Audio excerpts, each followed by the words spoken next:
আমাদের হিন্দু মুসলমান ভাইদের মধ্যে একটা সৌহার্দ্য সম্প্রীতি তৈরি করে আমরা একটা সুন্দর বাংলাদেশ নির্মাণ করতে চাই। বন্ধুগণ, আমি ব্যক্তিগতভাবে এই এলাকাতে আপনাদের এমপি ছিলাম।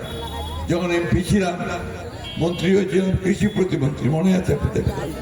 তখন আমরা ডিপ টিউবওয়েলগুলো, বরেন্দ্র ডিপ টিউবওয়েলগুলো চালু করছিলাম এখানে, যাতে পানি আপনারা পাচ্ছিলেন, কাঠ দিয়ে পানি পাচ্ছিলেন।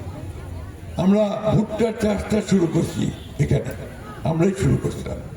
আর আপনাদের এই যে মুরগির খামার, কাজী ফার্ম, এটাও কিন্তু আমাদের সঙ্গে তৈরি করা, এবং এটা বিভিন্ন জায়গায় প্রায় 21টা ফার্ম তৈরি করে আমাদের লোকজনদের কাজ এবং ব্যবসা বাণিজ্যের সুবিধা করে দেওয়া হয়েছে।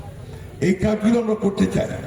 আমরা এই ঠাকুরগাঁও অঞ্চলে, ঠাকুরগাঁও জেলায় একটা বিশ্ববিদ্যালয়, একটা মেডিকেল কলেজ, তবে একটা ইপিজেড, যেখানে আমরা বিভিন্ন কলকারখানা তৈরি করে মানুষের কাজের সুবিধা দেওয়া হবে, সেই কাজগুলো আমরা করতে চাই। আর ওই যে ঠাকুরগাঁও এয়ারপোর্টটা আছে, ওটাকে আমরা চালু করতে চাই। আমাদের ছেলেদের সবাইকে বিএমএ পাস করে কোনো লাভ নাই, চাকরি হয় না, আরো খরচ পরে জমি বিক্রি করে ফেলে, তাই না?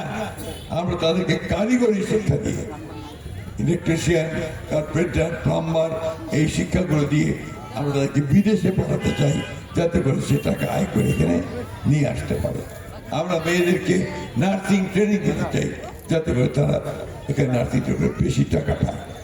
আরেকটা কাজ আমরা করতে চাই, যারা কম্পিউটার ট্রেনিং নিবে, ট্রেনিং দিয়ে তাদেরকে এখানে, এটাকে বলা হয় আপনার ডাটা এন্ট্রি করা, অর্থাৎ তথ্য প্রযুক্তির মধ্যে দিয়ে ঘরে বসে সে 2 লাখ 3 লাখ টাকা আয় করতে পারবে। এই কাজটা আমরা করতে চাই।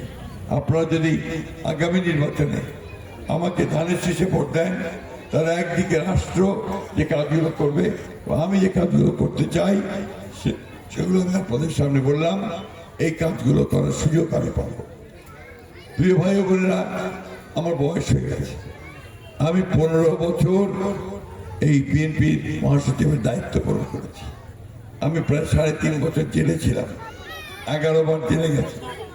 এখন আমি এই শেষ বয়সে, এটাই বোধহয় আমার শেষ নির্বাচন, আপনাদের কাছে ধানের শীষে একটা ভোট চাই, যে দিলে আমি আপনাদের জন্য কিছু কাজ করতে পারবো। কি আপনারা কি আমাকে সেই সাহায্য করবেন? অনেক ধন্যবাদ আপনাদেরকে। ইনশাআল্লাহ 12 তারিখে সবাই মিলে, হিন্দু মুসলমান সবাই একসাথে আপনার ধানের শীষে ভোট দিয়ে আমাদেরকে কাজ করার সুযোগ করে দিবেন। আসসালামু আলাইকুম ওয়া রাহমাতুল্লাহি। আমাদের হিন্দু ভাই বোনদের আদাব, নমস্কার।